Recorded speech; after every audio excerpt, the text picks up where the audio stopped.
you know. So he's a Cassius Clay of this era. It's just watching him since he was a kid coming up, knowing the family. Tell me about, so how far back do you go with Boo Boo? I've known Boo Boo mostly all of his life. I started working with Boo Boo, I want to say around the Liam Williams fight.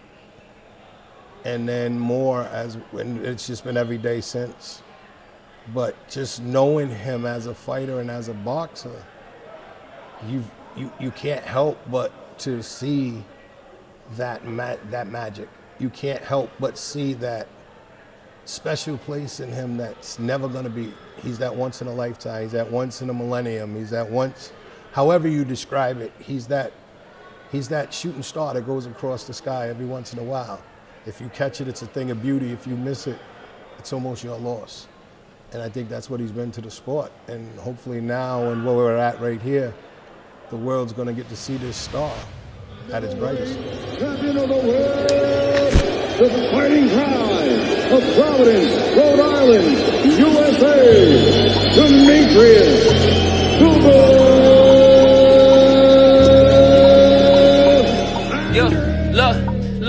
Look. Lately I've been feeling kinda ways. Remember all them nights and days, people wouldn't believe a thing. Now them things are kinda changed. Listen to myself, looking at the man that I became. Niggas used to play me for a fool, guess they ran out of games. Said I made this shit realistic. Hope you getting paper, lot of niggas on my shit list. Against all odds, you know I'm mad optimistic. I know what time it is, you better watch how I risk this. Never dreamed about no plane trips. Super fly hustle, never worked on no plane shit. I could feel it coming, why these niggas wanna hate this. I wouldn't stop now, motherfucker, I could taste it. And I'm feeling all alone lately. Riding with my hoodie on, they used to be like hoodie on. Talk behind my back, but niggas know what I'm really on. Been up in the game, lil nigga, check my rookie card. Depression hitting every other day. Gotta go harder, couldn't think of any other way. Feeling like a gardener, how I'm growing every fucking day. Searching for my inner child, feeling like a runaway.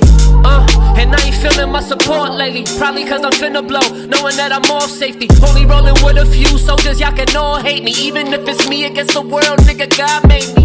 And don't hit me with no sidetrack gossip. Leave me in my zone, fuck them eyes that's watching.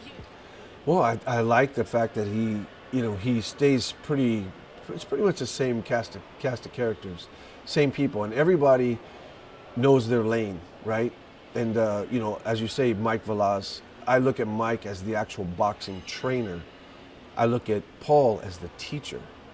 He's kind of a savant in boxing, kind of, you know. Paul is he's a rarity in boxing, where a lot of trainers, head trainers especially, were fighters themselves. They have a whole career, and they sometimes use the lessons they learned, and they continue to train that way, you know. And sometimes you can't have, and this is just a general, and there's no one in particular I'm talking about. It's just sometimes you have a trainer that was a fighter that he likes to train that certain type of fighter. You know, someone like Boo Boo is a very difficult person.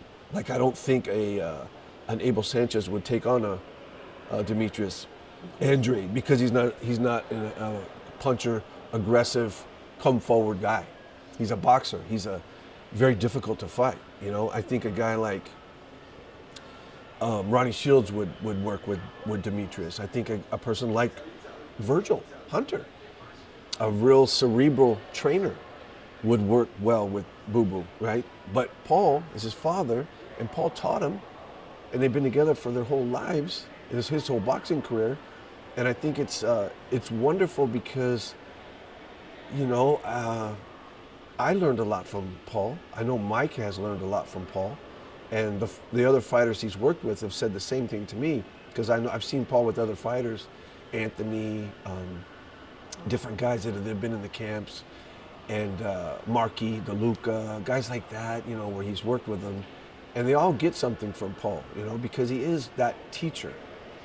He is that teacher, and sometimes I think it's a good person to have that wasn't that fighter, that doesn't bring that persona. Sometimes a trainer that was a fighter brings a very big persona. They bring a very big attention. Do you remember HBO? For a while, before HBO stopped broadcasting boxing, they were introducing, so there'd be a big fight, right? And they'd go, with World Hall of Fame trainer Freddie Roach in the corner, Manny Pacquiao, 8-time champion, 8 division weight, and in this corner, Hall of Fame, 2-time world champion Robert Garcia with Brandon Rios, former world. It's like, oh my, you know what I mean? They were introducing the trainer ahead of the fighters because everyone, I think TV, boxing, TV likes that, the story, they like that kind of clout or whatever it is, right? But at the end of the day, it's always about the fighter first, You can be a great trainer, but you can't communicate to a certain fighter. We were just talking about this earlier. I think what it is people don't understand. And when you deal in the world of supply and demand, which is entertainment, which is sports, if you don't understand the product, you don't know what it is. You don't know what to pay for it. You don't know. But to that select few that knew, unfortunately, it was the competition that had already made their mark prior to him. Because everyone talks about how Canelo said no to him. That wasn't the first major fighter to say no. When he was at 154, Floyd Mayweather, they mentioned Demetrius's name and he said no. So if Floyd was the one who gave Canelo his first L, did he give him that prescription too? Say no to greatness. Say no to the shining star. Because imagine had Boo caught that spark or that flame early, how many of the people's careers would have never been? Demetrius, Andrade did ever deserve the Canelo fight? I think the only time I wasn't involved with Canelo Alvarez then, so I don't know the conversations. I had a brief conversation with Golden Boy about 2 years ago, maybe more, about Demetrius Andrade fighting Canelo at middleweight, and Sal wanted to move up to 68. So I think if his chosen weight class was 160 and he was staying there, I believe he would have fought Demetrius Andrade. Why was it so hard for Demetrius to get fights in general? He's very good. He's very good. He's very awkward, and he doesn't generate the interest that can pay these guys the money they need for the risk involved in fighting Demetrius Andrade. So what should he do now since Well, he's injured now. He's out of the Zach Parker fight. So I think he has to reschedule that fight. Try and become mandatory at 168.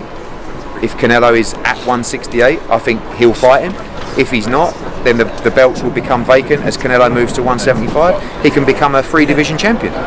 He's a brilliant fighter, Demetrius, but I feel bad for him because I would love to see him get that opportunity to achieve greatness and fight a huge name. He should go to the PBC and try to make those fights to kind of look probably, yeah. Well, we've agreed that this fight will be his last fight with us because I can't get in the fight, and if I can't get in the fight, he's wasting his time being with me. We've worked very well together. He's made a lot of money. We've kept him active. But I can't deliver him the fight that he needs. And if I can't deliver him, he should look elsewhere.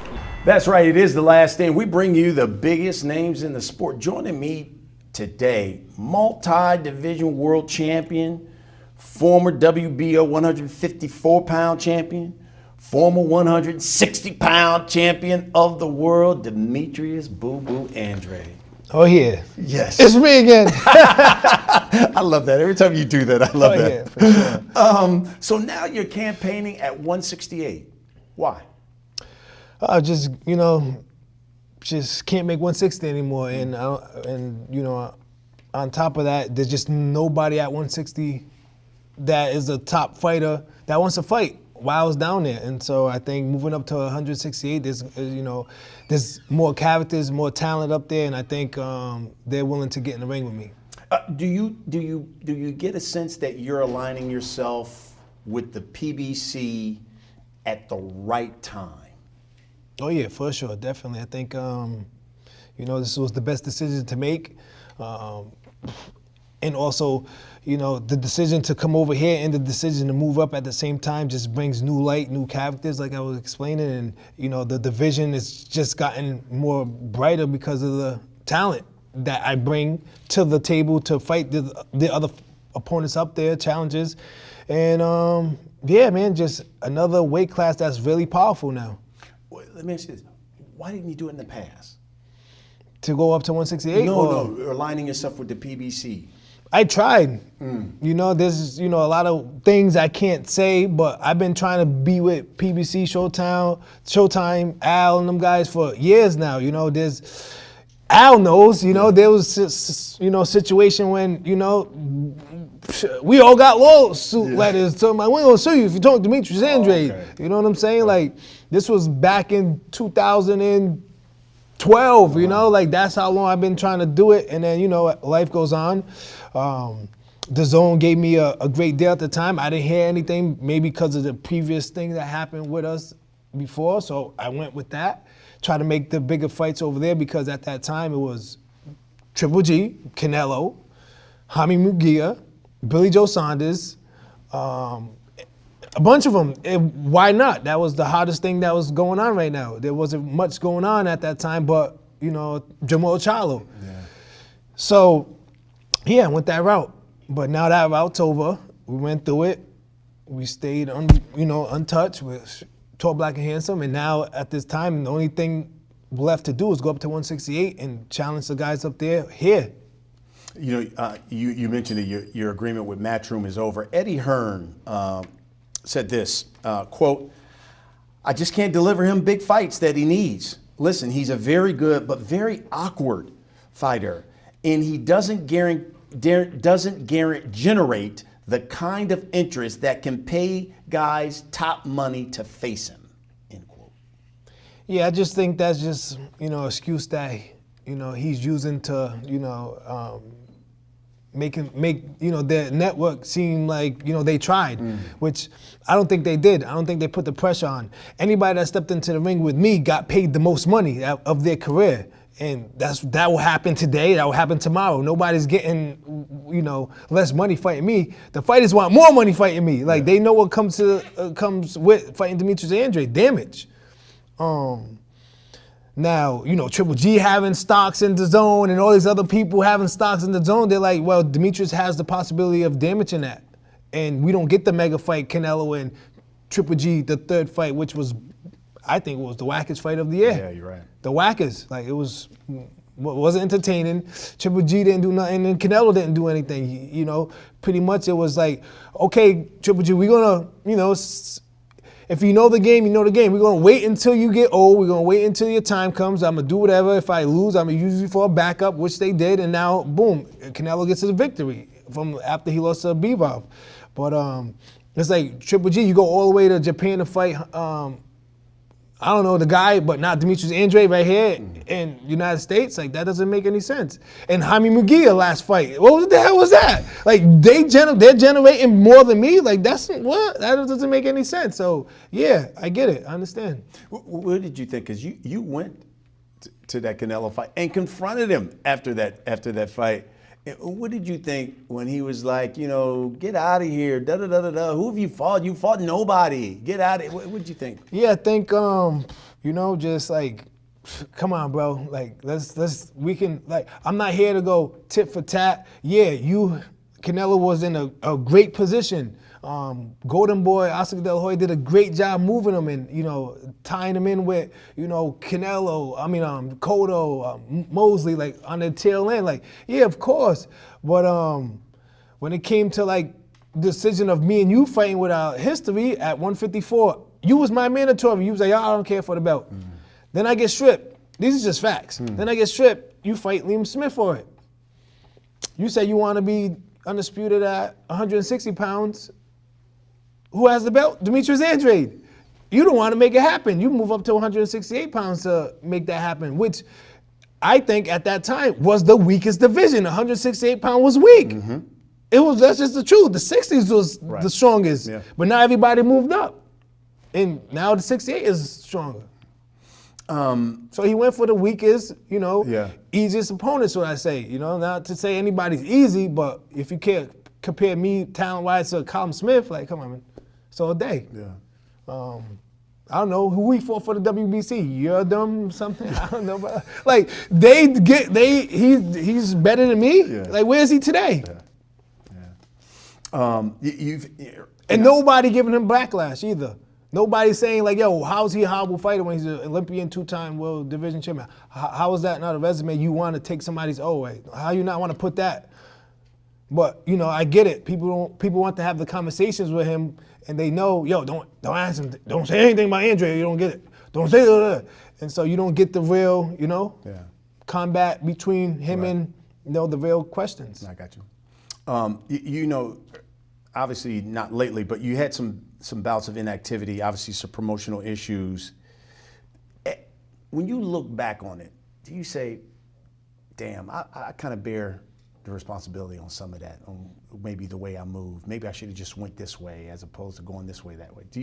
What do you think? When you nope. No? I did everything that was going to benefit me, my family, and today I'm 31-0 with whatever 20 knockouts. I'm going to be 32-0 with 20 knockouts. Whatever, I'm here at Showtime where it matters, and I make a difference today too, as well. So at the end of the day, there was no which way to go. It was this and which fights to be made. Like you just read off the thing, I can't get him the biggest fight. So which other way was I supposed to go? Yeah.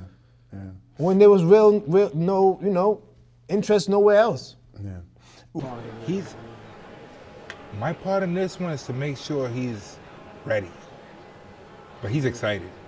Excited in a way like it's almost like he's that kid again that started out in 2000 getting ready for the Olympics all over again. He has that quick snap, that smile, that charisma. We all know Boo's been a character, but you could literally see the maturity in that character nowadays. Yeah, now all these years, his fights and stuff like that, are we coming down to a fight against somebody that's not the big fight, but once again, we got somebody in his way of him getting to that big fight. But we see that every single time, like this person you got to get through this person, so the next fight would be the big fight. So the next fight would be the big fight. Does it becomes? It feels like it's that movie with Ashton Kutcher, and then I know what you're saying.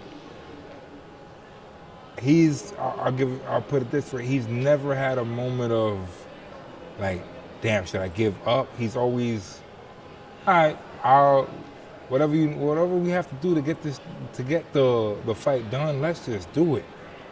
He's not really that, but it's not like, yo, pay me for what I'm worth. Or he never goes under what he's worth, but he always tries to work with everybody in that sense because he knows this is still a business.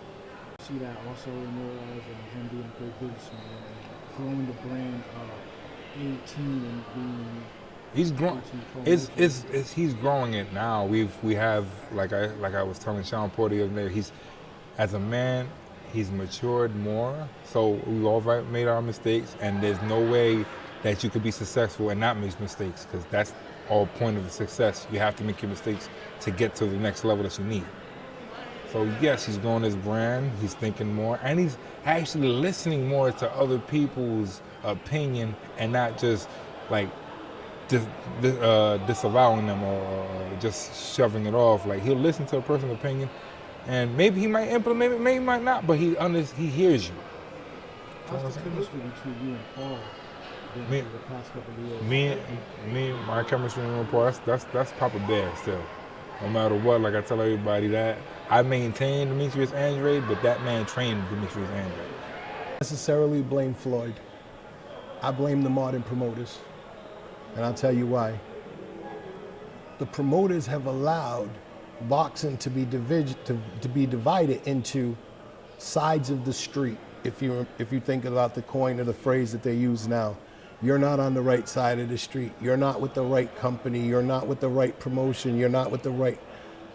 When we allow divisions to occur based on promotion, we kind of violated the Muhammad Ali Act willingly. Because now we enable fighters to say, I'm not fighting you. I'm not fighting you. And I'm not fighting you because you're on the wrong side of the street. And no matter what side of the street Boo got on, it was always going to be the wrong side of the street when you realize you're the enigma. Let's use a phrase. Think about it for a minute. Imagine Sonny Liston and Cassius Clay if there were sides of the streets. If Sonny had that choice to say, you're on the wrong side of the street, would we ever know Muhammad Ali is the greatest? There wasn't that. Now you have the 4-belt era. You have all of these different monikers. If we go back to the raw truth and the raw essence of the sport, the best fight the best. Cassius Clay, Sonny Liston was scheduled for 15 rounds. Now we're fighting 8, 10, 12 rounds. We've done kind of dumbed down the sport to the point where smoke and mirrors is the main skill to possess.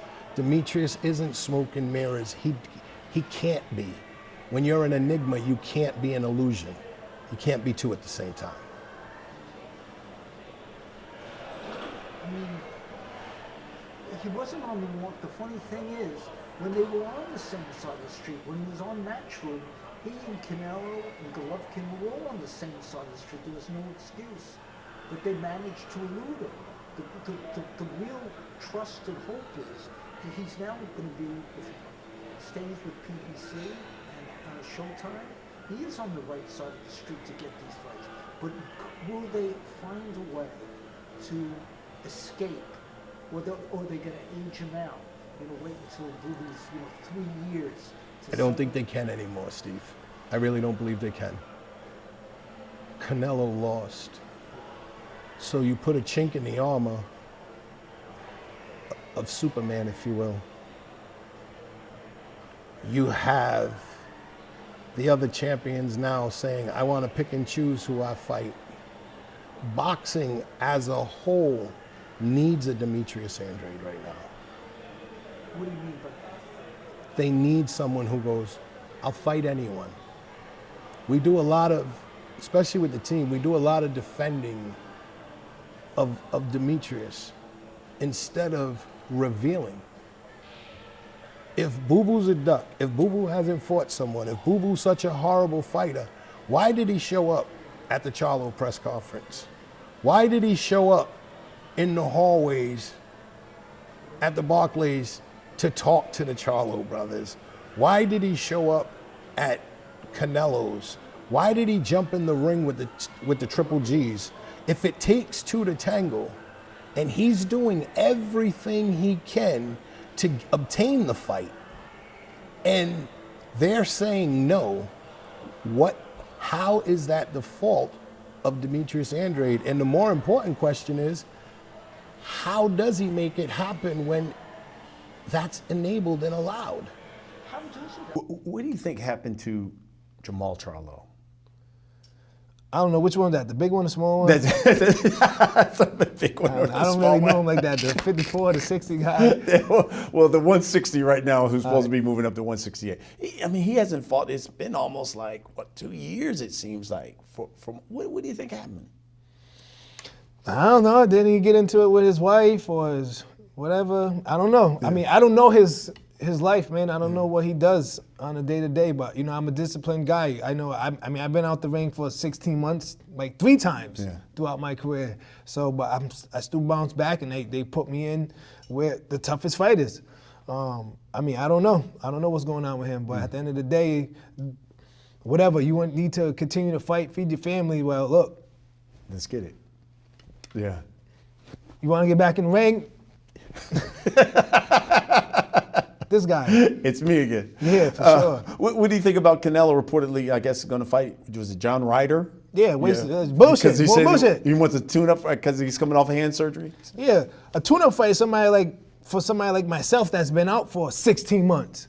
Nah, you just fought. And then you got but we need tune-up for. How you not still in shop? What's the tune-up for? But I get it. That's easy. Not saying John Ryder is an easy opponent, but come on, man. Yeah.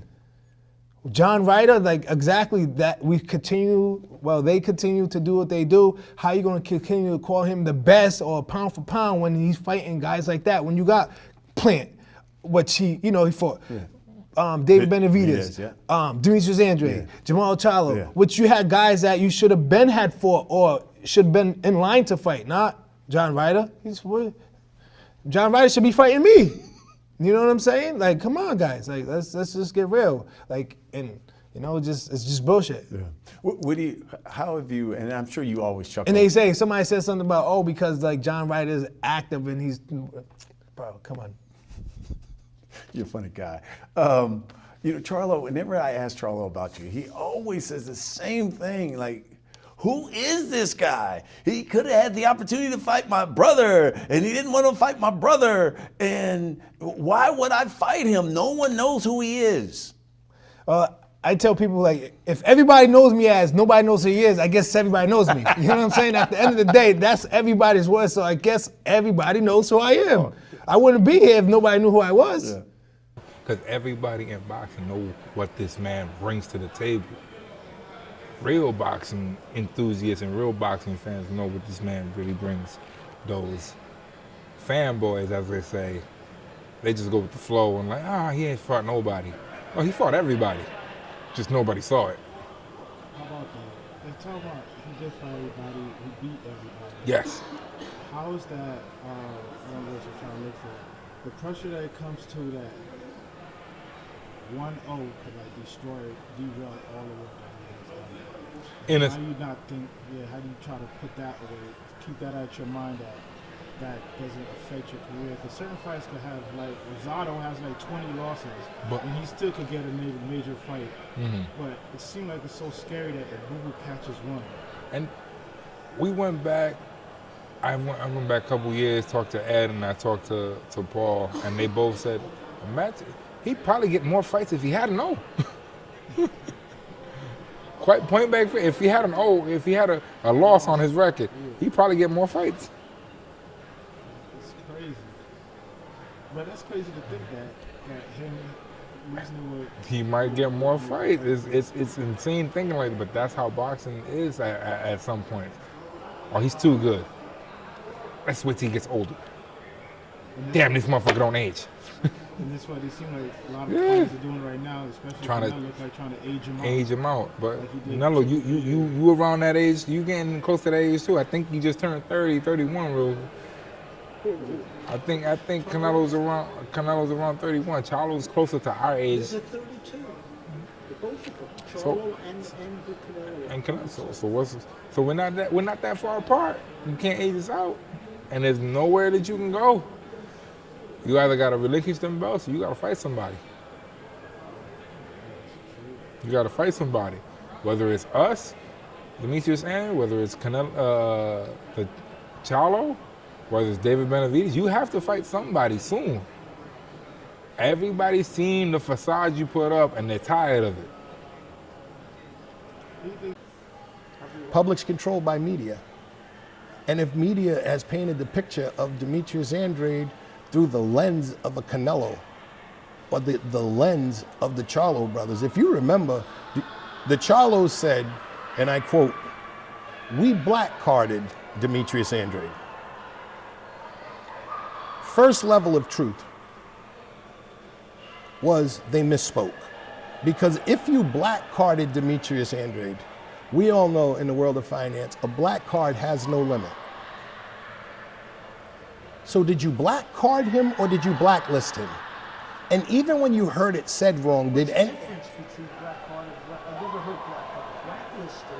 Yep, if you have a black card, or you have a card with no limit. There's no limit on a black card. So when they said that, in their ignorance,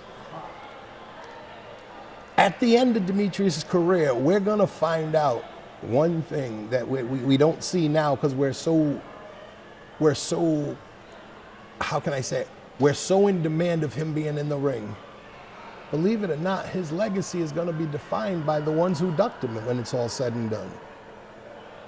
Canelo, 154, twice at 160. Now we're up here at 68. And so is a whole slew of other giants in the game. And he's going, I'm not gonna fight you. Okay, you never were. But we'll sit there and we went on YouTubes and we went on the social medias and they kept replaying, get the fuck out of here. You just want a payday. Raw facts, Every fighter that steps inside this squared circle on a professional level is looking for a payday. From the 4-rounders to the level that we're at now, they all want a payday. So when we allowed that statement to have power, was it not idiocy in the first place? This is professional boxing. This is prize fighting. So isn't the ultimate thing in prize fighters the prize? It's not the belt, it's the prize. It's the better life. It's the promise of making money. It's the promise of what I can be and what I shall be. So if you ask me, nobody's gonna define Demetrius Andrade. They can't tarnish him. It's just, but when you get back in 2018, when you first signed with Matchroom, well, you're not going to fight any of their fighters. You never fought Billy Joe, Canelo, Golovkin. Who could have thought such a thing? How can they get away with it? Matchroom was didn't push they couldn't force their fighters to fight people. Matchroom was never in it to find the best fight. Matchroom was in it to try to create the opportunity for the best fight. We got here on this platform. Let's be honest, we've had the pre-fight welcoming of Demetrius. We've had all the hype today. They kept saying, he's here now. He's here now. When did we, let's go back and let's go check Matchroom's videos. Let's go check everything. When did they ever say he's here? What's the gentleman's name? No, not Eddie. Not Sergio. The other one. Chris something. Chris Maddox. Chris Maddox would tell you how much of a fan he is of Boo Boo. I'm a big fan of Demetrius Andrade. I'm a big fan of Demetrius Andrade. Let's go real vanilla for a minute. If I'm your friend, do I gotta tell you every time I see you that I'm a friend of yours? Or should you know it by my actions? When you looked at Sergio and you looked at Chris Maddox and you looked at the Matchroom people, they were always telling us how much they were for Demetrius Andrade. But when did they ever show you? Jaime Munguia, I'm not fighting him. Triple G, I'm not fighting him. Let's go one better. When we went to the Canelo press conference, Eddie Hearn said he's not Canelo's promoter. They were in a partnership, correct? What was the first thing he said to the one that he is signed to? Demetrius, this is not the time, this is not the day.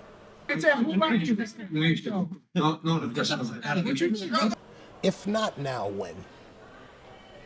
That's where the rough question comes. And I think it takes forums like we're doing right now, where we can speak truth to truth.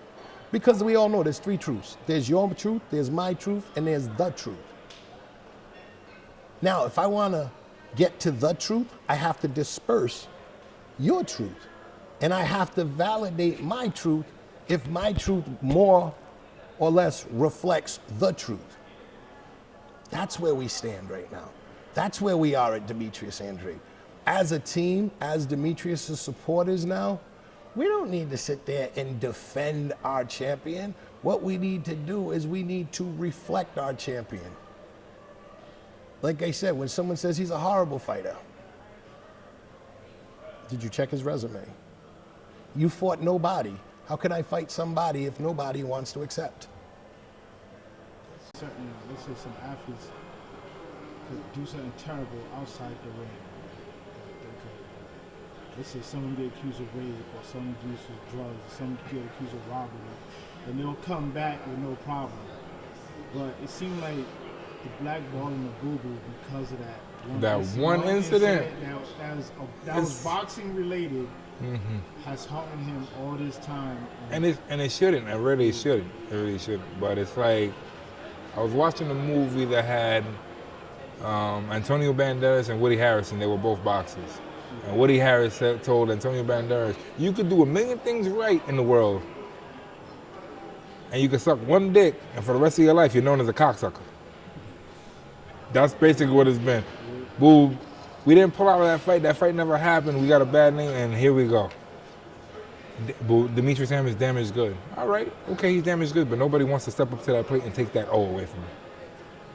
My respects to Demond Nicholson for taking that, but after Saturday night,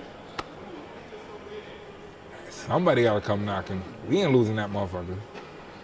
That's another thing too that I think about too. After Saturday night,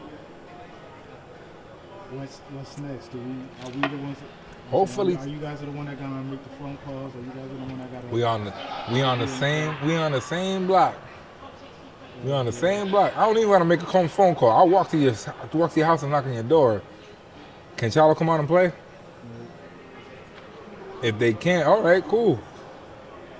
David, I know you guys are fighting Plant. When y'all done, can we come out and play, or what's up?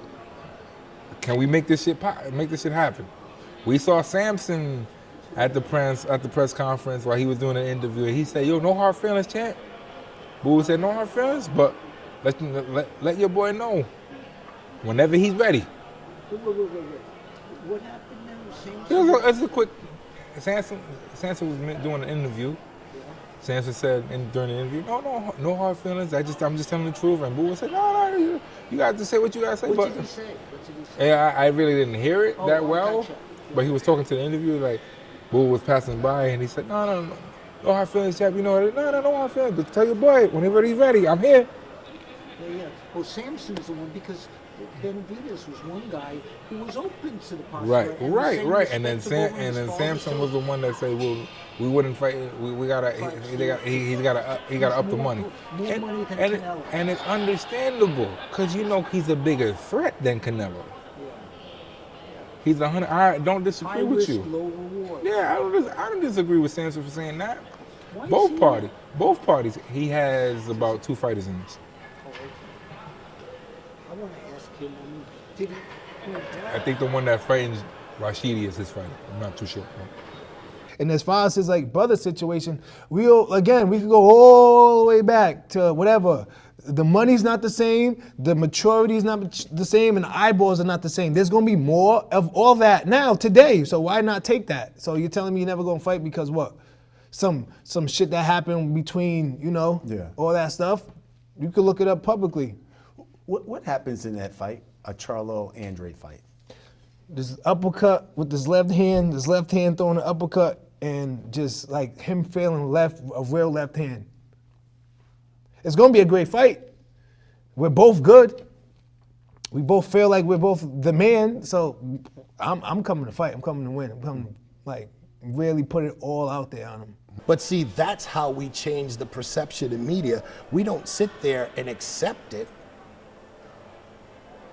We dispute it. And we don't need to argue, we need to dialogue, like this forum.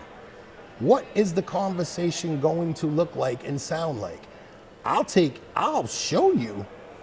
You want to use YouTube? Jamal Charlo's question was, I'm not a matchmaker, but when the time is right, we'll get together. Did he say that? That was his exact quote. When Boo Boo confronted him, when it was just him and Ellie standing at that press conference.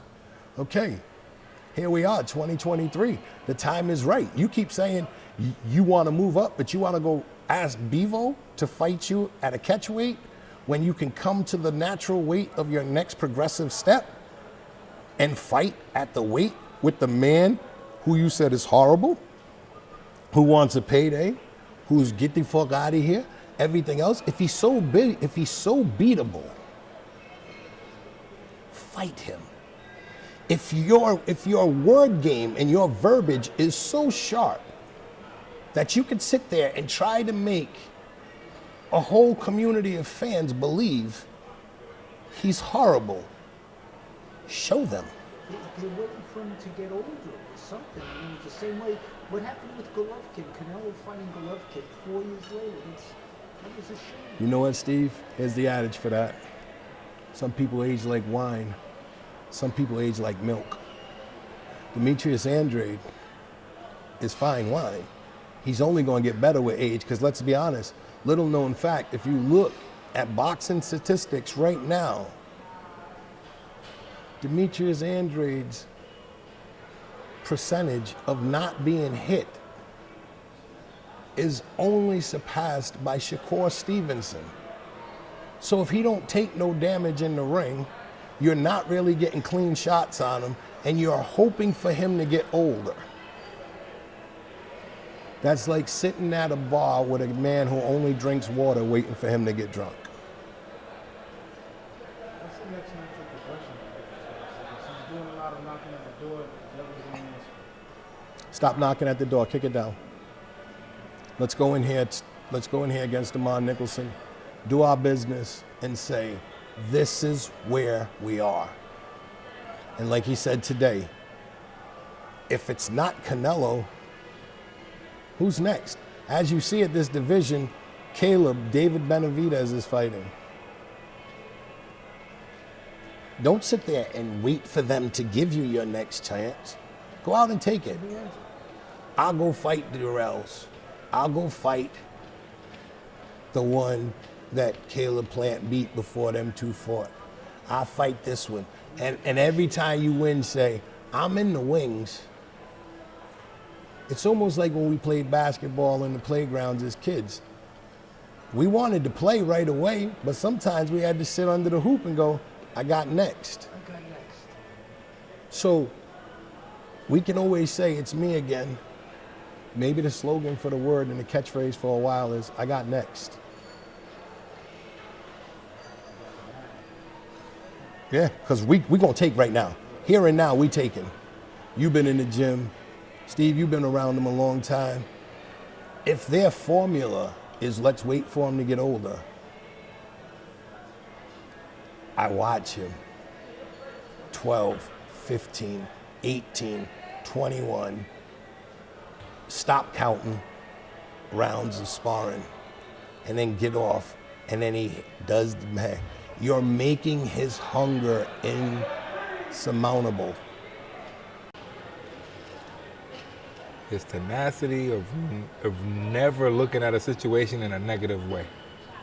Any situation, he doesn't look at it negative. That's a great way to He really doesn't. Doesn't matter. It could be a fight breaking out in front of him. Like, all right, he'll try to dissolve it if he can. If it's his, if not, keep moving. Well, you know, the one thing that Paul, in long styles, you know, Ed has been like the second father. Yes. But Ed gets nervous at times, and Paul just has this confidence. Because Paul Andrade told me, when you know your product is what you need, and it's 100%, you ain't got to worry about nobody else's shit. Paul Andrade told me one time, you never know, you're not ready until you're ready. It never really rung a bell until the Brian Rose fight. Everything was clicking. Who was just unstoppable. There's nothing, and there was, at that time, everybody in boxing was like, yeah, I can't fuck with that guy. It hurts me. It's like this. Ed once said to me, he says, listen, it hurts. He feels responsible just because he witnessed Boo Boo pulling out of Jay-Z. He told me that. And he said, listen, Boo Boo to be this, to become the champion, but he could have been a Hall of Fame all-time great, one of the all-time greats. And the thing is, he's still a possibility. His career is not fully over. These next couple fights, I could say he got 5 fights. These next 5 fights, he can go for a Hall of Fame run. I agree. And You tell me. If can he do it? Let's say, truthfully speaking, is there enough dog and Ed to get him in? Get them phone calls, get them fights lined up, get the money right. It's not as there of no dog and Ed. There's dog and Ed, there's dog and Boo, there's dog and Paul. Yeah. It's the other, do you want to let your dog out to come fuck with us? That's the question. This dog's been barking at your fence for 20-something years. Yeah. Are you gonna let your dog out the loose, or what we gonna do? Is there a different approach now since the calling out ain't working? I mean, since we've been blessed with this PBC opportunity, hopefully after this fight, because I feel like this fight is a test for Bubba, not a test in the fight itself, just a test in how the organization operates and how the feel out. But Sam Watson came to us. Well, came in and told us this is his time. I know this is Tank's fight. But this is his time. He's got the ability to take over the show, and then show everybody in the 168 division, like, all right, Sheriff's is back on the block. What's going on? Are we fighting or what?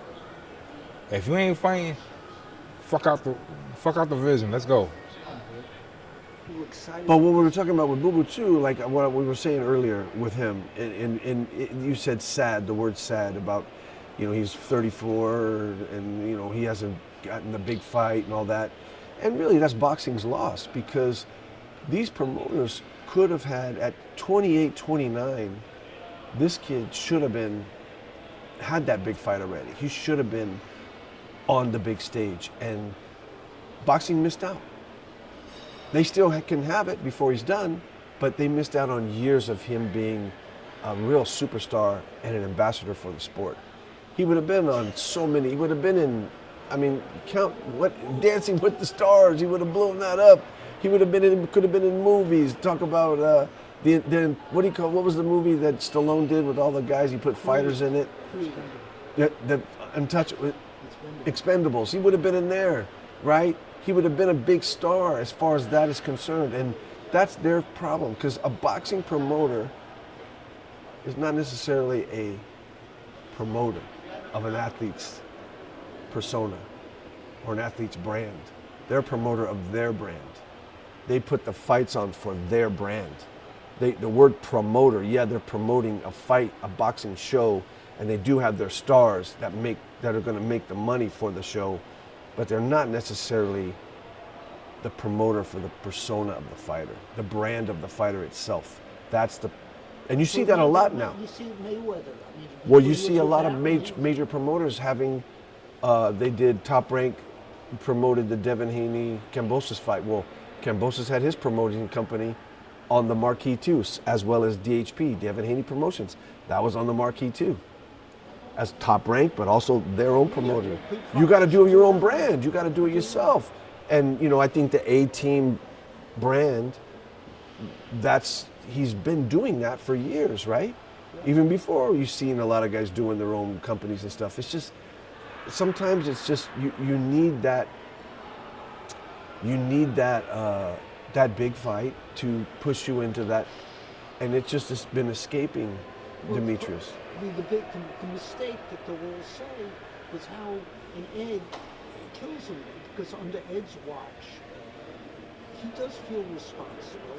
And one of the things is when Boo wanted to do the thing with Jay-Z, somehow Ed not to see it, because Boo was on track. He was on track for Showtime. He was going to fight Charlos back then. And afterwards, he got blackballed, basically. People didn't want to, you don't do that. So they take their marks. And then Artie and Joe, that was another bad decision. Well, look at... Paul made. He took people back in the early days, and I'm just talking general, people were very interested. Top Rank was interested in Boo, wanted to sign it. Then they talked to Paul, and after they talked to Paul, they weren't interested in Boo because there was something about Paul. Well, that's on the person's. That's a mistake. Yeah. Because you don't have to like Freddie Roach to hire Manny Pacquiao as your to sign Manny Pacquiao as a promoter. You don't have to like Robert Garcia to sign Mikey Garcia as your fighter for your promotion. The one thing that blows my mind about boxing is in the big superstar status, they'll pay a fighter $10 million. The fighter, here, you're going to get $10 million, you're going to get $11 million. You guys are both signed to fight on this date. How you get there and who you get there with, that's all on you. They might give you money, a stipend for training expenses. That might be written in the contract. But what do they do? What do they do? Do they give you Provide the gym? Well, some of them have a gym. Top Rank has a gym. I don't think Matchroom has its own gym. I think Jay Prince has his own gym, but maybe a fighter has their own gym, you know. But, you know, Virgil has his own gym with Andre Ward. But how you get there, it's on you. That's crazy. If you're going to pay them that much money and you're not really caring about, once they sign, they don't care who they bring on. These guys sometimes bring on fools. They bring people that make no sense to bring onto a camp. I see it time and time again when I'm in a corner and this guy ain't no business being in the corner. He ain't got no business being in a professional boxing corner. And they don't know what they're doing. So I see it all the time. But a promoter, I mean, if that happened to Demetrius, where someone looked at Paul and said, well, we don't want you because of your trainer or whoever, that's crazy, because once they're signed and once they pay them big money, these guys bring on all kind of crazy people. Yeah. But I mean, you had Teddy Atlas when Boo was fighting on ESPN, and they said, well, and people were really down on Paul at the time. And Teddy Atlas said, do you think, and Joe Tessitore says, Teddy, were you saying that Boo should not be, says yes, he hasn't fought in the pros. I mean, Paul has not trained other fighters in the pros. They say what they do. They can always say, you can always say those things. You can always criticize. My feeling with I'll give you 2 points. My feeling with that argument, when they say, well, so our manager, Herb Stone, he passed away. Great man. Your manager? No, he was our manager for boxing. But I say our manager because we had a stable of fighters that I worked with, and he was the manager. Anyway, he was a great man, been in boxing for 40 years. Passed away. So when we had our group of guys, my partner in my gym now, Bruno Escalante, who was on the 2008 team, he was an alternate with Boo Boo. He was an alternate for Rashid Warren. Who? Rashid Warren. Yeah, you're right. But he was on the 2008 team with Boo Boo, so they knew each other. Anyway, John Chicas, Tony Johnson, all these guys were fighters. They were all coming up, 5, 6, 7 professional fights. Herb Stone sat us down. He said, hey, guys, listen. Now these guys are entering into the 6 and 8 round fights. The fights are going to get harder. It's going to get harder to match them because they're going to have to fight better guys. These guys have to improve. The fighters are going to have to improve their skills, right? Natural progression of a fighter. You now enter into the realm of tougher fights. Now those fights that you had to build your career, what you hopefully learn from each and every one of those fights, right? Didn't just knock someone out, do a dance, post it on Instagram and forget about it. No, you learn from each and every one of those opponents. These fighters have to get better. But he looked at us, me, Brian Schwartz, the trainers, but so do you. You have to get better too. You have to improve. No different than the fighter. And I took that to heart. And I've used that in my mind. It's been my mantra my whole career in everything I do. You learn and I do learn each and every time I step out there. Every time I step out there. Every show, every fight, every state I go into, every country I go to, I learn something new. If I learn something new each and every time out, how can I know everything? How can I be a master of anything if I learn something new each and every time? And that's the key with a great trainer. Not all are in that mode, but I've met a lot that are. I've met more that are than aren't. You know what I'm saying? I met more that are than are not. And what I mean by that is fighters, trainers that they do want to improve, because sometimes they are on an island and there is an expectation about them. I mean, they got all eyes on them. They're the first ones fired if the fighter don't do well. The fighter go right to somebody else. Fighter's still signed. He gonna fight again, but the trainer might not be with him. Right? Yes. The head coach, all that, you talk about it, they're the first ones out. So there is an aspect of, I know what I know, and maybe they get caught on that island where it's hard for them to take a chance, to maybe experiment a little bit, to do something different, implement a new idea or something, because that might interfere with the fighter at that moment in their career and they might not do so well in the fight. It's unfortunate in boxing, you can even imply this to Boo Boo's career. Roy Jones had said it. He said boxing is very, he didn't use the word unfair. I don't know what the word he used, but it's unforgivable, or it's so unfortunate that one loss for a fighter can ruin their career. One loss. One. An MMA guy could lose 10 freaking times and still fight for a title every single time next time. They're making the money. They're back in the action. It's a given. You're not gonna win every time. What's a baseball player's hitting? 250 is a freaking Hall of Fame average. A quarter, 250, 20, of 1,000. But fighter got to be undefeated. I still remember being in the ring for one of Boo Boo's fights. Michael Buffer, the undefeated, or something's rooted, middleweight, WBO middleweight champion of the world, Boo Boo. And he calls her to me, best nickname in boxing. Best nickname in boxing, undefeated. It is. It is undefeated because that's what everybody wants. The minute you lose, that's a shame. That's just, it's talk about sad.